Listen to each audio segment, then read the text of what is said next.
Bonjour à tous, c'est Romain Daubry de Bourse Direct. Je suis ravi de vous retrouver pour ce brief de marché hebdomadaire et d'analyse technique et graphique. Voilà, on va faire un point sur une échéance des marchés dérivés qui s'annonce lourde. On entame donc l'échéance des 4 sorcières du mois de septembre, échéance trimestrielle importante. Avec bien une position spéculative baissière qui avait été ouverte dans le courant du mois d'août et avant le discours de Jackson Hole, lourde sur le S&P, et qui continue à peser manifestement alors que l'échéance aura lieu demain. Donc des intérêts qui sont à la main des vendeurs clairement, avec une position ouverte globale qui est importante aux États-Unis, qui est moyenne et un peu plus faible sur l'Eurostoxx, très faible particulièrement sur l'indice CAC 40. Des opérateurs qui sont quand même prudents, couverts, en retrait, et en fait c'est beaucoup de spéculation qui anime ce marché. Il y a vraiment peu de grosses mains qui interviennent. La visibilité est trop faible dans le contexte actuel. Il y a un vrai brouillard économiquement sur l'évolution des politiques monétaires des banquiers centraux, et puis même sur le facteur météo qui va peser maintenant dans les semaines qui viennent. Donc les opérateurs ne veulent pas prendre d'initiative, on voit que tout le monde est en retrait, les hedge funds diminuent leurs effets de levier et tout le monde prend un peu de recul dans un marché qui est assez technique pour l'instant. Ça c'est la bonne nouvelle, ça c'est plutôt positif, mais qui, même s'il est brutal, même sur les écarts, qui préserve des niveaux de support majeurs, mais qui reste un peu secoué, notamment par ces chiffres de l'inflation qu'on a vus cette semaine, qui ont déçu des opérateurs qui commençaient à retrouver un petit peu d'enthousiasme et qui commençaient à être positifs à nouveau, ou en tout cas plus optimistes, et qui, dont les espoirs ont été un peu douchés. Alors évidemment, le contexte d'échéance des marchés dérivés techniques, ça joue sur l'évolution des prix, et ça accentue ces mouvements. On rappelle que quand les arbitragistes ont des positions sur des positions d'options, ils les équilibrent avec des futurs, et ces positions sont renforcées ou diminuées, et le niveau de contrat de futur, le nombre de contrats de futur nécessaires pour équilibrer la position doit être augmenté ou diminué selon qu'on va déborder ou franchir des niveaux. Et donc c'est ça qui accentue ces mouvements. Donc évidemment un contre-pied comme celui de mardi dernier, où les opérateurs attendaient une deuxième confirmation de diminution de l'inflation pour confirmer un pic inflationniste, et donc espérer un adoucissement de la politique monétaire des banquiers centraux, ça a douché les espoirs. Reste que les niveaux de support sont préservés, en tout cas dans l'immédiat, ils sont un peu testés à l'heure qu'il est. Nous sommes jeudi, il est 21h40, mais les niveaux ne sont pas enfoncés, et ça reste un mouvement pour l'instant technique.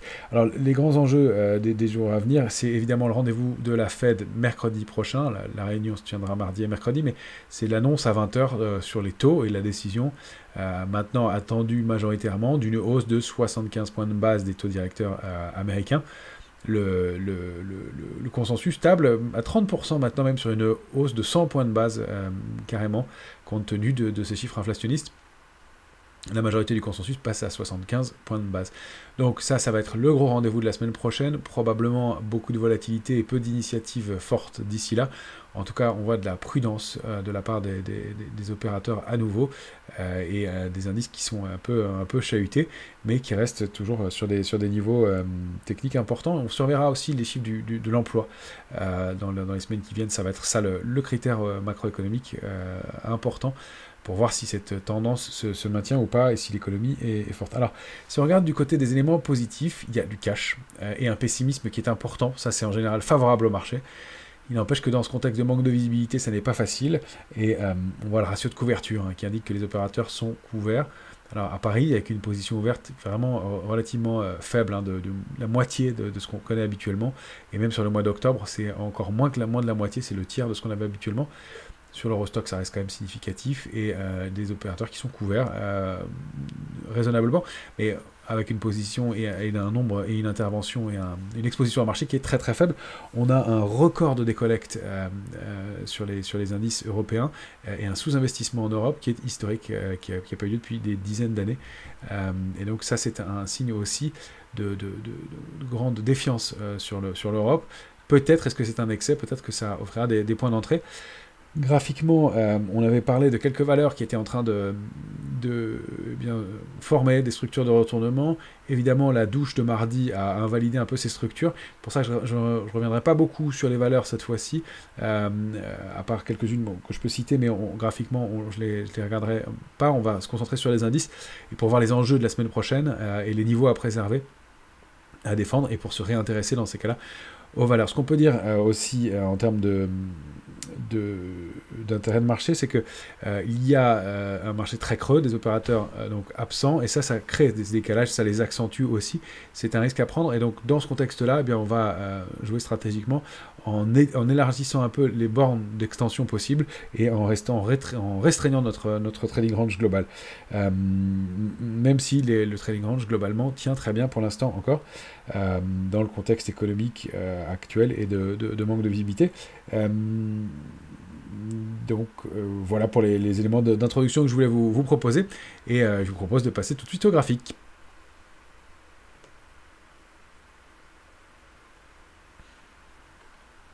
On va commencer comme toujours par l'indice S&P 500, et donc, qui est en train de tester la borne basse de son trading range en ce moment. On a un graphique là, en journalier.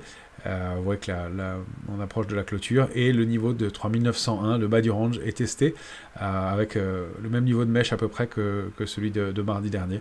On revient en bas, on n'arrive pas à déborder, mais on a quand même travaillé autour du bas du canal. Alors, pour l'instant, on s'approche de l'échéance qui aura lieu demain des marchés dérivés. Donc, le marché reste technique. On sait que quand on déborde des niveaux, il faut équilibrer les positions. Et donc, ça accentue ces mouvements-là.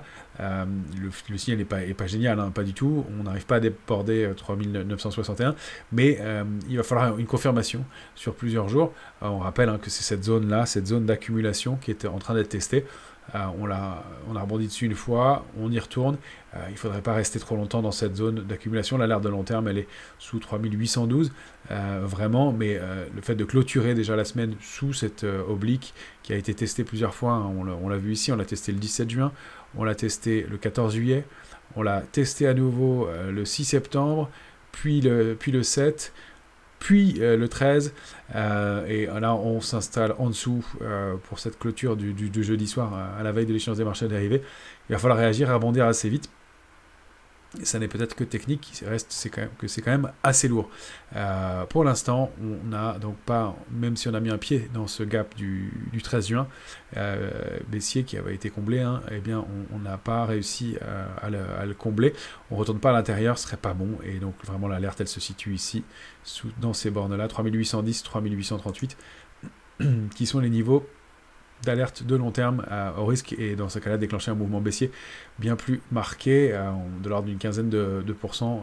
On va le regarder tout de suite sur le Nasdaq d'ailleurs.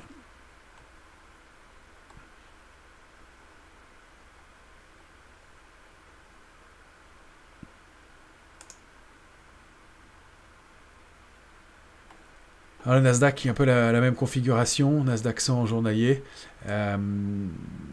Aussi, on le disait, des possibilités d'extension. Pareil, c'est pas terrible ce que fait le Nasdaq ce soir, parce qu'on avait cette oblique qui a été testée en juin, en juillet, et puis une ou deux fois déjà depuis le début du mois de septembre, 3 fois même, depuis le début du mois de septembre, donc bien observé par le marché. Et là, on la rompt en clôture apparemment, hein, on est à un quart d'heure de la clôture. On passe en dessous, voilà. Il ne va pas falloir clôturer trop longtemps en dessous, parce que, eh bien, on court le risque, dans ce cas-là, de valider une structure de retournement baissière.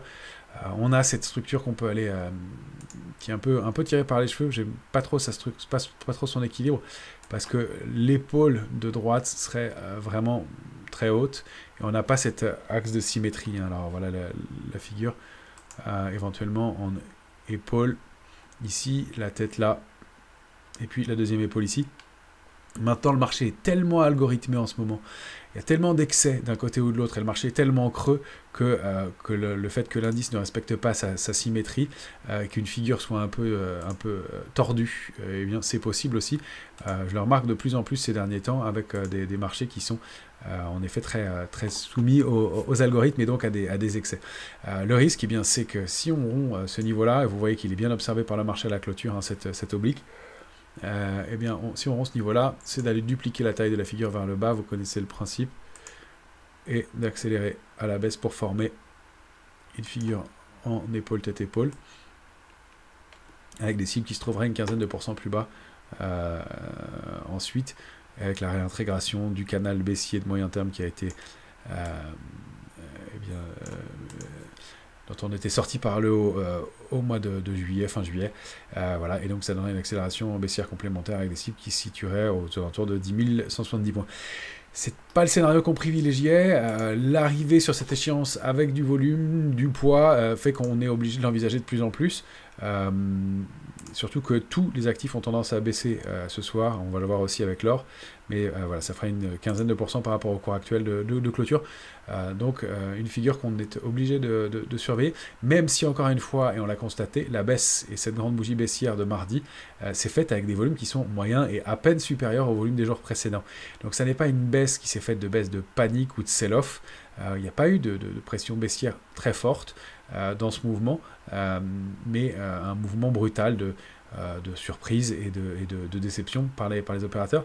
On n'a pas, pour l'instant, paniqué et capitulé sur les marchés. C'est plus un mouvement technique, on le rappelle, lié aussi à une pression baissière, à une position vendeuse qui avait la main, même si pendant cette séquence haussière-là, donc la séquence du 6 au 12 septembre, eh bien, on a vu un peu d'intérêt haussier qui s'était construit sur l'ensemble des indices, en contrepartie de la pression baissière qu'on avait connue depuis donc la mi-août et qui était largement supérieure pour l'instant. Donc évidemment, les acheteurs sont peut-être un peu douchés. Donc il y a aussi probablement une capitulation des acheteurs dans ce contexte-là, ce qui accentue le mouvement baissier. Les vendeurs conservent la main. Je voulais faire une petite parenthèse. Quant à la lecture de la position ouverte, elle est... toujours, je ne donne pas d'éléments du côté de la position ouverte pendant la semaine d'échéance des marchés dérivés, parce que mécaniquement, compte tenu de l'échéance et la semaine d'échéance, des positions sont transférées, elles sont ce qu'on appelle roulées du mois en cours au mois suivant. Or, ce mécanisme-là fait que la position ouverte augmente mécaniquement de toute façon tous les jours et qu'il est impossible d'en détecter à l'intérieur des intérêts au cours de cette semaine-là. C'est pour ça que c'est très difficile de la lire et de déterminer si c'est de la pression acheteuse, vendeuse ou de la baisse de pression. Donc c'est pour ça que je ne fais pas de commentaires cette semaine-là et que c'est difficile de le lire. De toute façon, les intérêts ils sont déjà bien marqués à ce moment-là et c'est plus le franchissement ou la rupture de certains niveaux qui nous donnera des indications puisqu'on sait où se trouvent les intérêts. Là, on sait qu'ils étaient majoritairement vendeurs, même s'il y avait eu un petit peu de soutien précédemment. Voilà, je reviens à mes graphiques. On voit quand même en clôture qu'il y a de la défense sur ce niveau. Là, au moment où on se parle, c'est pas que l'indice remonte fortement, mais un petit peu. On s'approche à une dizaine de minutes de la clôture et vous voyez que le marché tient pour l'instant. Donc on avait cette oblique qui pouvait être une ligne de tendance haussière pour l'instant de moyen terme qui est testée. Il va falloir se réinstaller au-dessus très vite. Maintenant, l'idée c'est de ne pas s'installer en dessous parce que on mettrait un pied à l'intérieur du grand gap du 13 juin et ça, ce serait un signe de faiblesse. À mon avis, ça correspond avec tous ces niveaux, cette structure de retournement. Donc, passer sous 11 835 et on aura un signal baissier, en tout cas sur une clôture au moins, un signal baissier assez avéré. Il faut que le marché réagisse et réagisse relativement vite maintenant. Le calendrier nous renvoie évidemment à mercredi prochain et la décision sur les taux. Alors, pour vous confirmer aussi que le marché est bien technique, on l'a vu cette semaine de la même façon, déjà, ce mouvement un peu particulier qui fait que la volatilité montait en même temps que les indices à la veille de l'annonce des chiffres de l'inflation, le gap qui n'a toujours pas été comblé du 22 août, et un marché qui était allé retester ce niveau de 28, cette résistance à 28, ça reste technique, on avait appelé ça la borne haute du niveau d'alerte, on n'est pas repassé en alerte forte, c'est signe toujours que c'est très technique et très canalisé.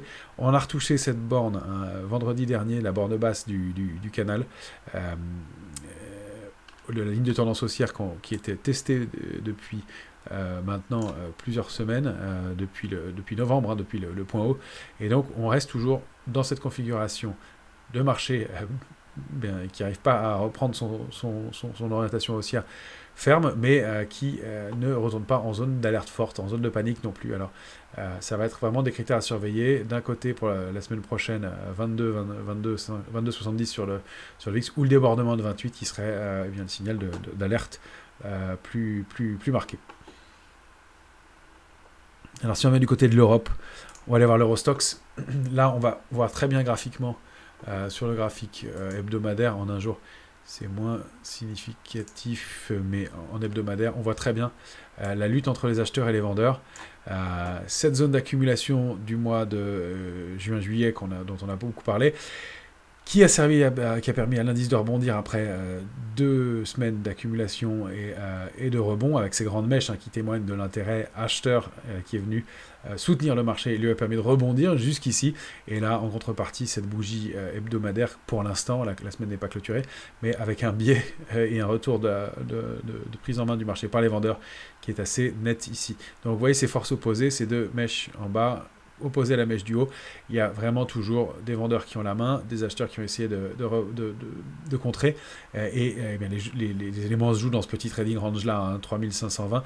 Alors j'ai décalé un peu en bas, c'est 3520, 3533, je vous avais indiqué 537. Je l'ai rebaissé un petit peu compte tenu des points bas de la semaine, de l'ouverture de la semaine précédente, et même de cette bougie du 20 juin. Donc 3520, 3533, ça devient notre niveau d'alerte, il faut vraiment rester au-dessus. Là on est en clôture sur l'indice cash Eurostoxx, donc peut-être on va entamer un peu cette zone à nouveau, mais en tout cas les préserver en clôture hebdomadaire, c'est fondamental, au risque bien de dupliquer le trading range, comme on le fait habituellement, dans un sens ou dans l'autre, pour aller rechercher des niveaux. Ce serait toujours d'aller tester la ligne de tendance baissière, mais au moins, ce sont des cibles minimales, toujours que donnent ces cibles graphiques. Voilà, pour reprendre des couleurs, repasser 3598 au moins, et là on reviendrait dans une zone de neutralité, ce serait un peu mieux, avec des gros niveaux à déborder, et toujours ces plafonds de verre, toujours ce grand gap du 22 août.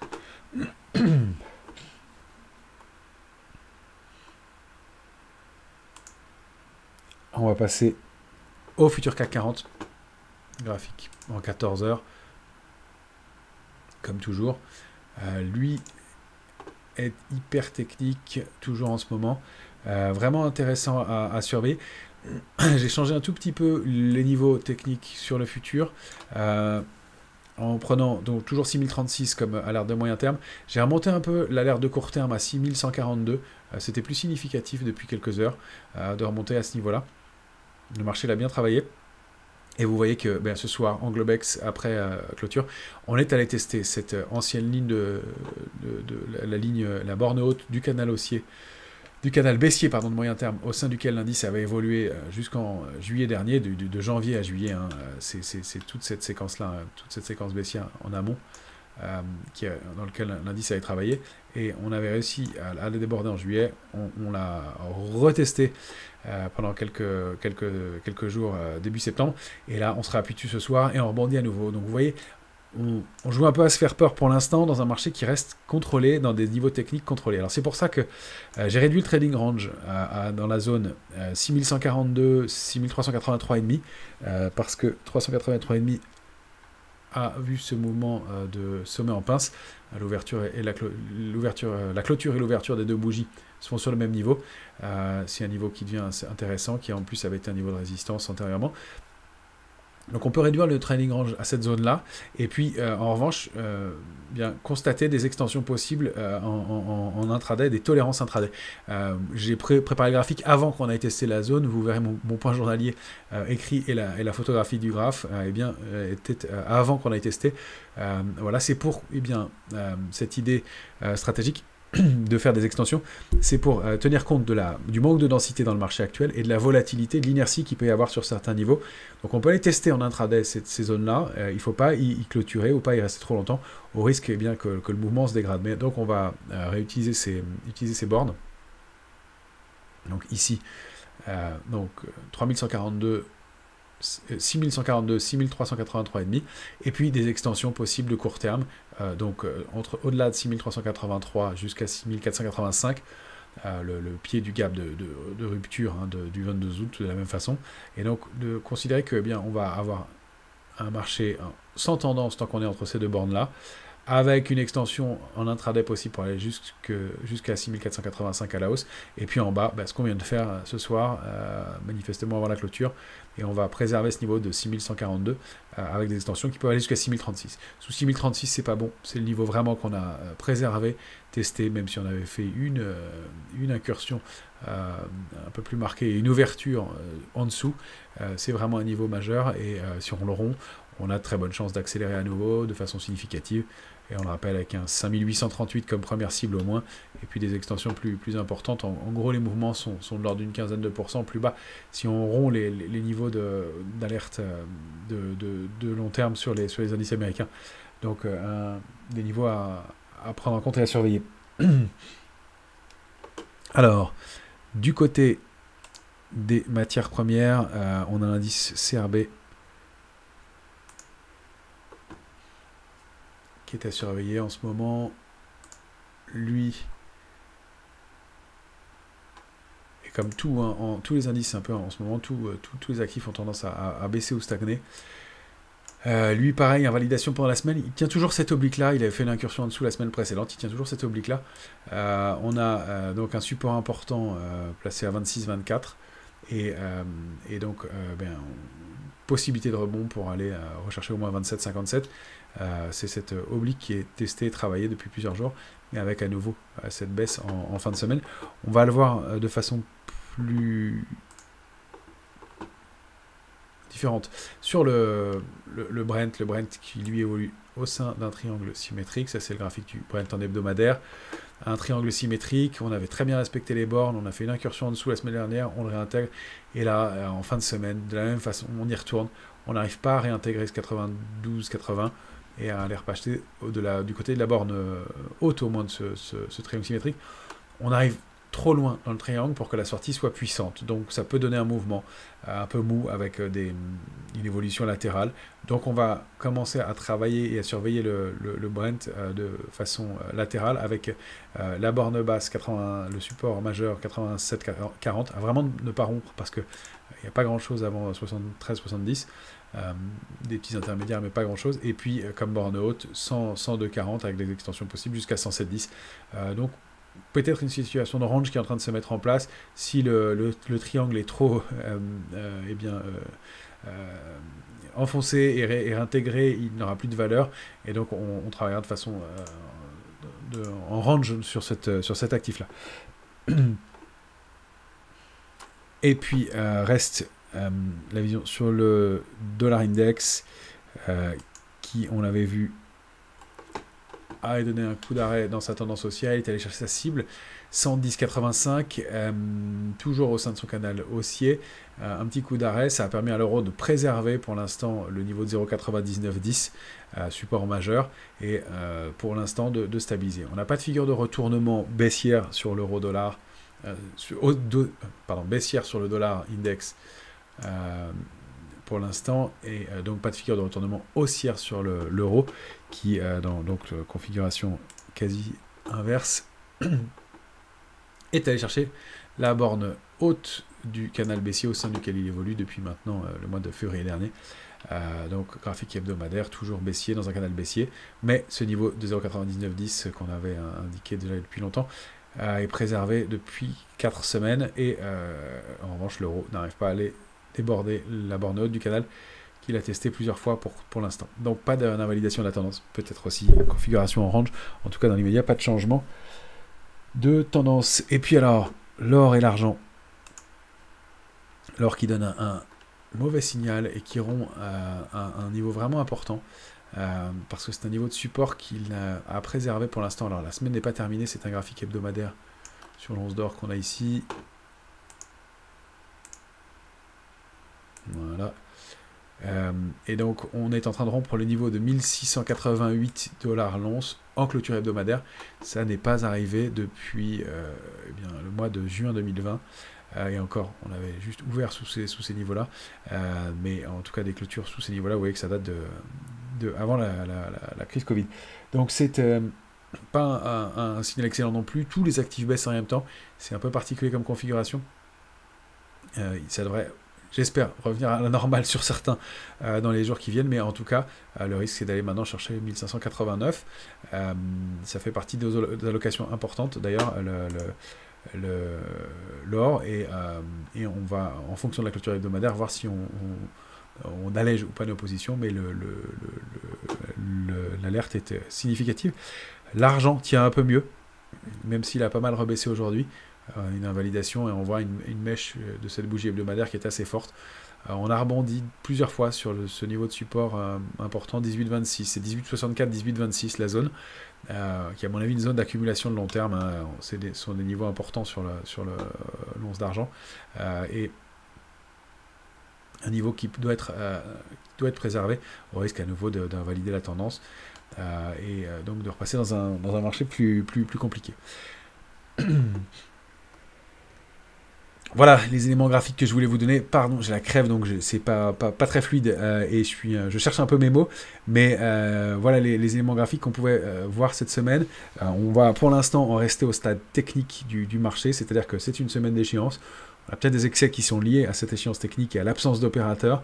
Il va falloir quand même que le marché réagisse relativement vite pour prendre des décisions. Le risque baissier est toujours à envisager, même si on n'a pas de validation encore à ce stade, et si l'aspect technique peut déborder un peu les choses. Mais on va voir les éléments comme ils se trouvent dans les jours à venir. Côté sectoriel, c'est intéressant. Cette semaine, 3 secteurs se sont distingués. Il y a la finance, le secteur bancaire clairement, et puis le secteur de l'assurance aussi, de façon assez nette. La finance c'est un peu moins clair d'ailleurs en fin de semaine, mais pour la banque et l'assurance, c'est parmi les secteurs les plus forts en ce moment, et on le comprend dans le contexte, ils sont recherchés, et donc c'est intéressant de voir qu'il y a quelques secteurs qui sortent un peu du lot, parce qu'il n'y avait pas de logique sectorielle forte. Du côté des matières premières, c'est eh bien, aléatoire, mais le secteur est en ligne pour l'instant. Les énergies renouvelables, qui étaient secteurs forts, eh bien, sont en train de donner des petits signaux de faiblesse à court terme. Voilà, encore une fois, tout ça dans un contexte d'échéance des marchés dérivés du mois de septembre, qui est une échéance importante, dans un contexte de manque de visibilité, puis dans un contexte d'attente assez fébrile autour du rendez-vous de la semaine prochaine. Donc prudence pour l'instant. On avait des valeurs qu'on surveillait. Graphiquement, elles ne donnent pas de signaux très clairs. J'avais parlé d'Eurofins Scientifique qu'on a renforcé, de Worldline qu'on a renforcé aussi, Renault qu'on a toujours, même si on n'en attend pas des performances extraordinaires, mais ça fait partie des valeurs fortes, des valeurs haussières aujourd'hui, des valeurs qui sont accumulées un petit peu dans des petits volumes pour l'instant, et qu'on essaye de suivre encore une fois, même si on n'a pas d'ambition très forte sur le marché dans l'immédiat. Le mieux, c'est de préserver les niveaux d'alerte qu'on a présenté ici, en considérant que les extensions haussières, vous l'avez vu, sont relativement limitées. Un trading range de 7 à 8% sur la plupart des indices serait le scénario idéal dans les jours, dans les semaines qui viennent. Parmi les valeurs, on peut signaler Forestia aussi, qui stabilise en bas. Elle avait donné des signaux. Elle tente de sortir d'un biseau baissier. Donc par le haut, une figure qui serait donc haussière, c'est un peu moyen et un cours d'invalidation. On reviendra dessus techniquement la semaine prochaine, plus en détail, si ça s'améliore sur les indices. Voilà ce que je pouvais vous dire pour cette semaine. Merci de votre attention, merci de vos likes, suivis, tweets et retweets et commentaires positifs. N'hésitez pas eh bien, à vous informer sur le service info d'experts. Je ne le dis pas assez, mais le service info d'experts, c'est un service de suivi et d'analyse, bien sûr, mais c'est aussi un service de recommandation. On anime 2 portefeuilles, un portefeuille investisseur et un portefeuille dynamique. Et donc, si vous voulez en savoir plus sur les recommandations qu'on envoie à nos abonnés et sur nos portefeuilles, nos performances, vous pouvez suivre le lien qui est eh bien, qui sera en descriptif de cette vidéo. Voilà, et donc de ne pas hésiter à nous contacter si vous voulez en savoir plus. Merci à tous, très bonne semaine et à bientôt.